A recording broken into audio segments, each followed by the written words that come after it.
आज की पहली बड़ी खबर है, योगी चले सिंगापुर जापान।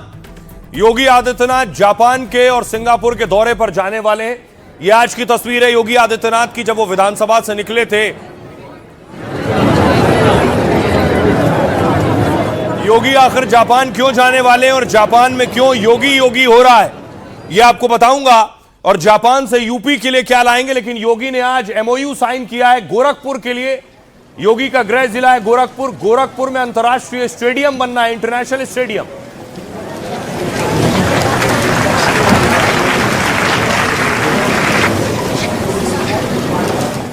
लेकिन देखिए, योगी के जापान जाने से पहले जो तस्वीरें सामने आ रही हैं, आखिर जापान में योगी योगी होगा।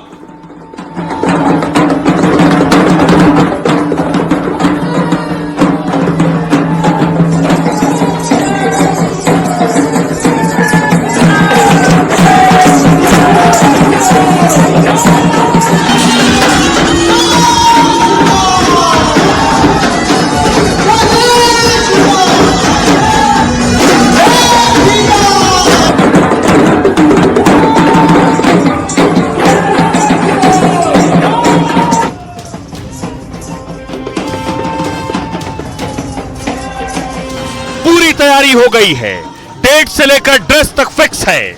योगी जी जा रहे हैं विदेश, 2 देशों का दौरा मिक्स है। बन गया है सारा सामान। पहले जाएंगे सिंगापुर और वहां से जापान। जापान का दौरा होगा बेहद खास। भारतीयों में गूंजेगी योगी योगी की आवाज। योगी जी घूमेंगे फिरेंगे, 600 किलोमीटर की रफ्तार से दौड़ने वाली मैगलेव ट्रेन में भी सफर करेंगे। स्पीड के रोमांच के साथ साथ ट्रेन की सुविधाओं को भी परखेंगे। विदेश में योगी का रूटीन नहीं बदलेगा। पूजा पाठ करेंगे, मंदिर भी जाएंगे, प्रभु के गुण गाएंगे।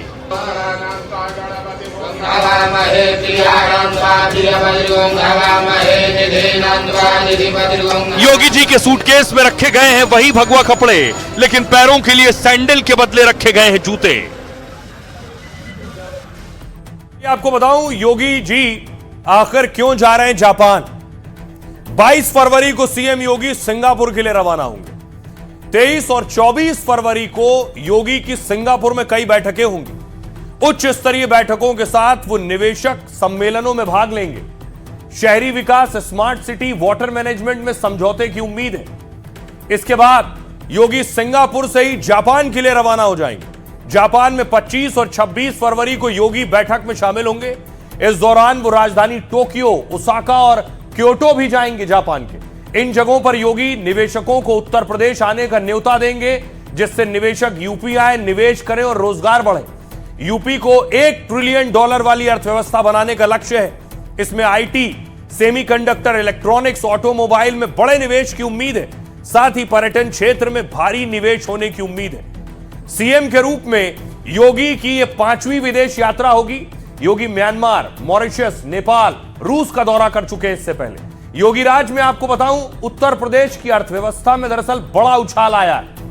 बहुत से लोग आरोप लगाते हैं, आलोचना करते हैं, लेकिन ये आंकड़े बिल्कुल सही और सटीक हैं। उत्तर प्रदेश की अर्थव्यवस्था 9 साल में दोगुनी से अधिक हो गई है।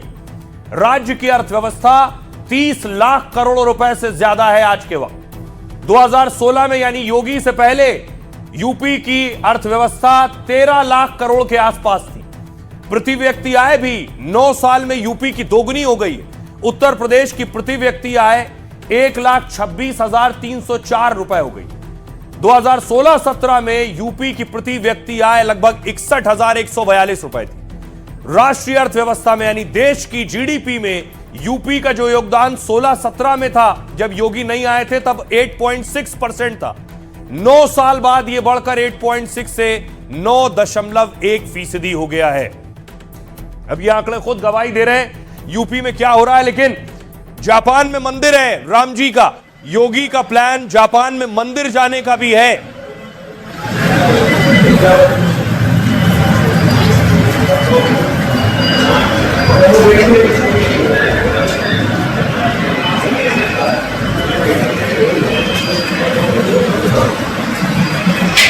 ये मंदिर की तस्वीरें आप देख रहे हैं।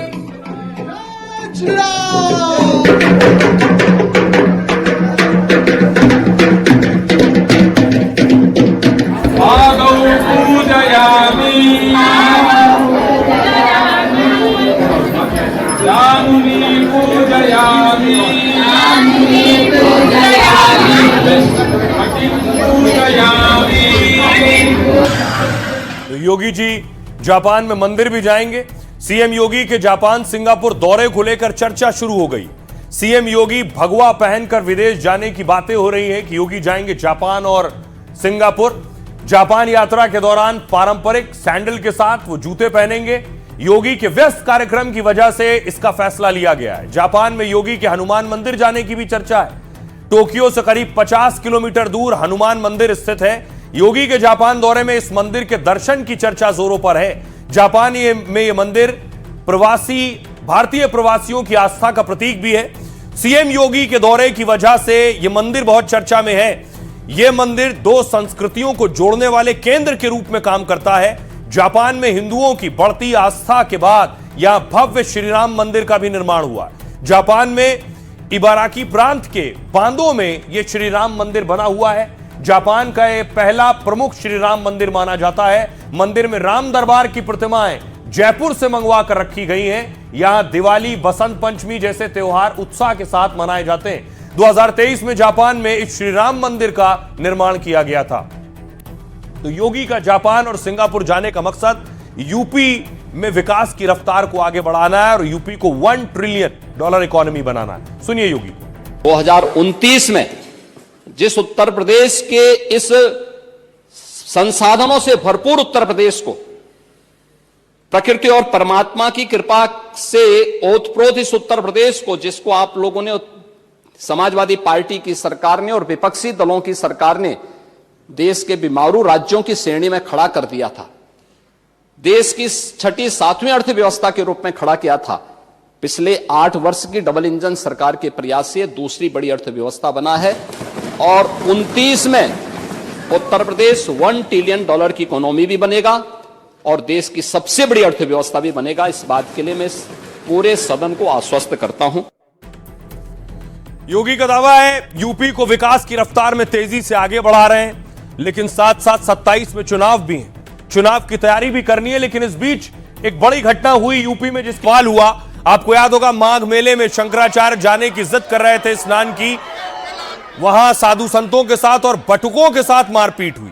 यह एक बड़ा मुद्दा और बड़ा बवाल बन गया था कि योगी के राज में बटुकों के साथ पुलिस वालों ने मारपीट की है, लेकिन क्या अब उसका डैमेज कंट्रोल भी हो रहा है? अगली तस्वीर आपको दिखाऊं। डिप्टी सीएम ब्रजेश पाठक ने आज बटुकों को बुलाया, 101 बटुक ब्राह्मणों का सम्मान दिया।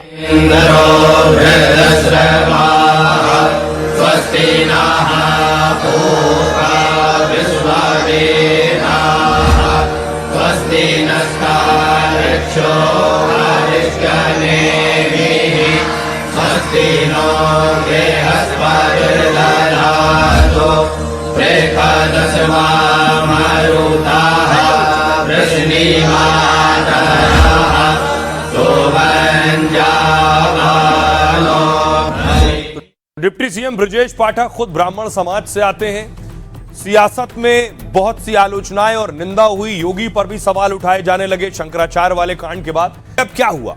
शंकराचार्य विवाद के बाद डिप्टी सीएम एक्शन में है ब्रजेश पाठक ने बटुकों को सम्मान दिया। पाठक ने 101 बटुकों को अपने आवास पर बुलाया। इस दौरान बटुकों ने वैदिक मंत्रों का जाप किया। ब्रजेश पाठक ने शिखा पकड़ने को बड़ा पाप बताया, दोषियों के खिलाफ सख्त कार्रवाई की मांग की थी। 18 जनवरी को माघ मेले में बटुक ब्राह्मणों के अपमान का आरोप लगा।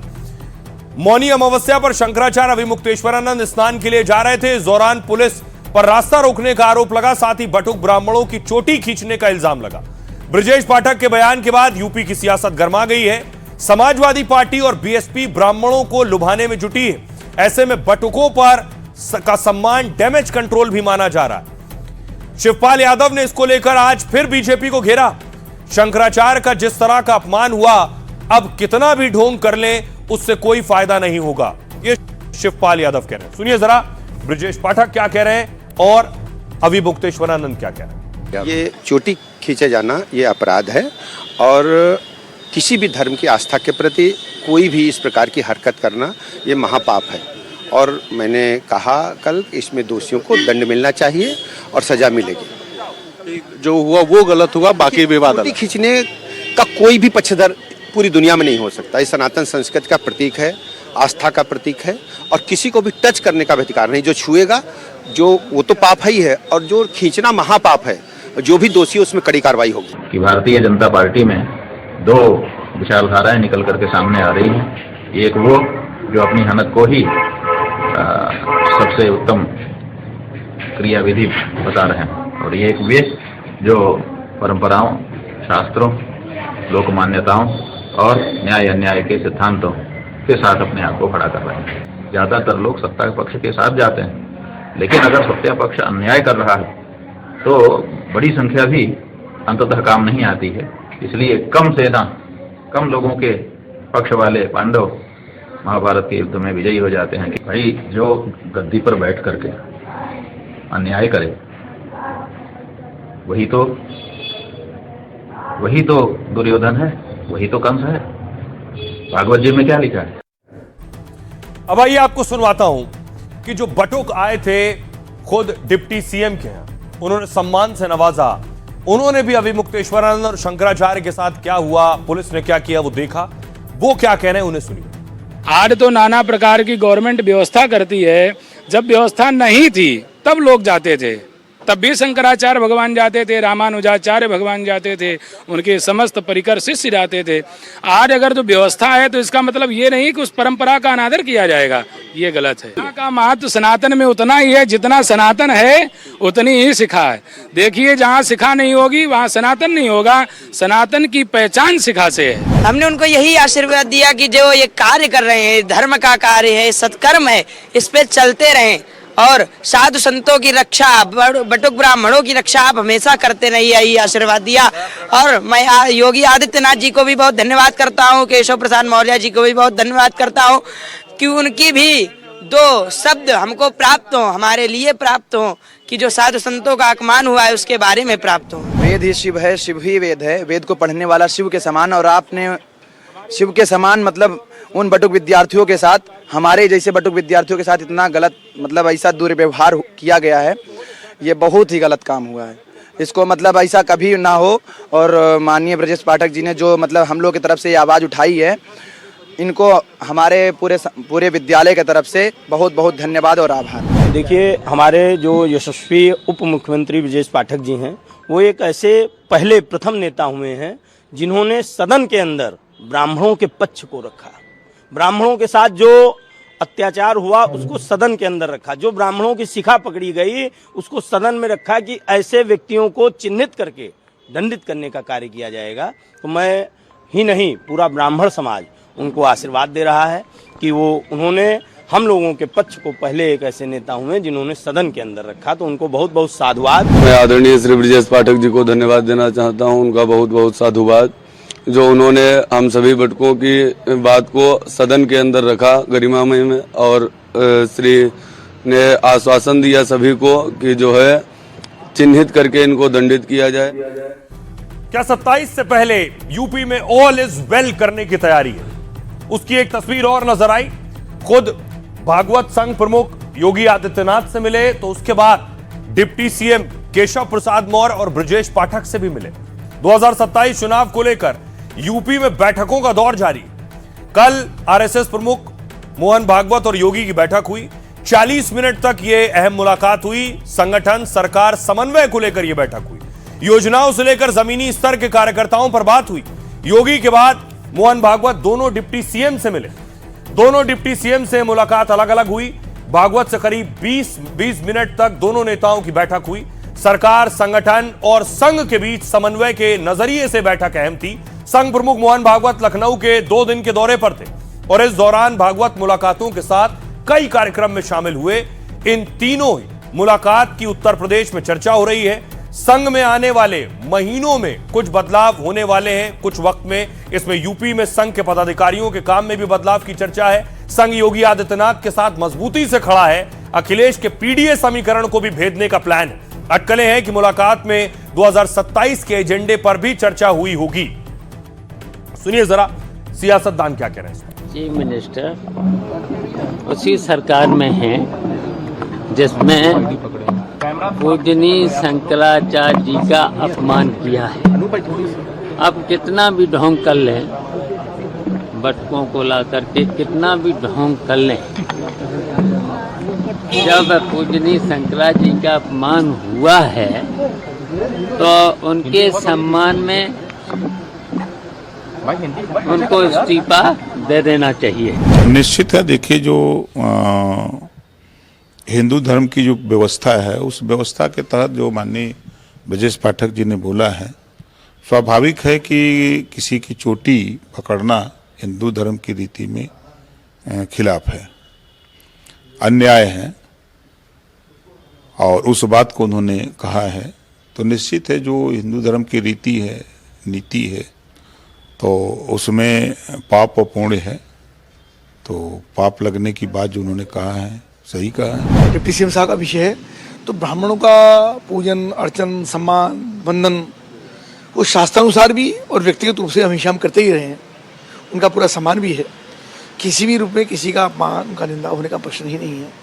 अब ब्रजेश पाठक जी कर रहे हैं तो वो ठीक है। पहले यही माननीय मुख्यमंत्री जी बात करते थे शंकराचार्य जी से, और अच्छे से बात करते थे, उनको शंकराचार्य बोलते थे। हमने रिकॉर्डिंग सुनी, उन्होंने खुद बोला अपने पेज हैंडल से शंकराचार्य जी ने डाला।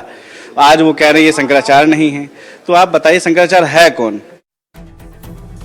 यूपी में सब ठीक करने की तैयारी है, लेकिन एक बवाल भी शुरू हो गया। ब्राह्मणों को मनाने की तैयारी है तो इधर यादव नाराज हो गए। यादव जी की लव स्टोरी पर प्रदर्शन हो रहा है। अखिलेश यादव जिंदाबाद, बंद करो, बंद करो, यादव जी की लव स्टोरी बंद करो, बंद करो, यादव एकता जिंदाबाद। तो कोई एक मानता है तो दूसरा रूठ जाता है। अब देखिए जरा अब बवाल क्यों हो रहा है। फिल्म यादव जी की लव स्टोरी का विरोध जारी है। एफआईआर हो गई इस मामले में। डायरेक्टर समेत 4 के खिलाफ एफआईआर दर्ज कराई गई है। भावनाओं को ठेस पहुंचाने का आरोप लगाया गया है। निर्माता, निर्देशक और मुख्य कलाकारों के खिलाफ एफआईआर हुई है। संभल में फिल्म के खिलाफ शिकायत दर्ज कराई गई है और फिल्म का नाम और उसकी कहानी को लेकर लोगों में नाराजगी है। इसे यादव समाज की भावनाओं को ठेस पहुंचाने वाला बताया गया। फिल्म में यादव समाज को गलत तरीके से दिखाने का आरोप है। फिल्म की रिलीज पर तत्काल रोक लगाने की मांग है और यादव जी की लव स्टोरी 27 फरवरी को रिलीज होने वाली है। यादव समाज में गुस्सा है, सुनिए जरा क्या कह रहे हैं। देखिए, जब ये कानून बन गया है तो इस पर नहीं, जब कानून का पालन करना चाहिए। अब जो लोग पालन नहीं कर रहे हैं उनके खिलाफ कुछ न कुछ कानूनी कार्रवाई करनी चाहिए। देखिए, पूरी तरीके से भाजपा की सरकार ये जातिगत भावनाओं को उठाने पर लगी है, जातिगत भावनाओं को भड़का रही है। पहले हिंदू मुसलमान किया, अब हिंदू समाज के अंदर भी पूरी तरीके से आपस में लड़ाने का काम। पहले घुसखोर पंडित का नाम दिया, अब यादव हमारे साथियों के उसमें नाम से ला रहे हैं। तो ये जातिगत भावनाओं से पूरी सरकार ये बर्बाद कर रही है पूरे देश को। ये सब लोग चालाक लोग हैं, इसको कहते हैं चालाक, कि ऐसा रखेंगे जो विरोध होगा हमारा प्रचार हो जाएगा फ्री में। अब वैसे कुछ ऐसा नाम रख देते तो आप तो नहीं नाम लेते ना ये चैनल कि भैया, तो अब वो आएगा बाद में विरोध होगा तो प्रचार तो हो गया। फ्री में प्रचार लेने का एक तरीका है। के ऊपर रासोका लगे, अपनी मूवी चलाने के लिए कभी घुसखोर पंडित बनाएंगे, कभी यादव समाज का नाम बदनाम करेंगे। हमारे महापुरुष इनको दिखते नहीं है, उनके ऊपर नहीं बनाएंगे, तो इनके खिलाफ रासोका के तहत कठोर कार्रवाई हो, क्योंकि इंटरनल सिक्योरिटी का मामला है, दंगा हो सकता है।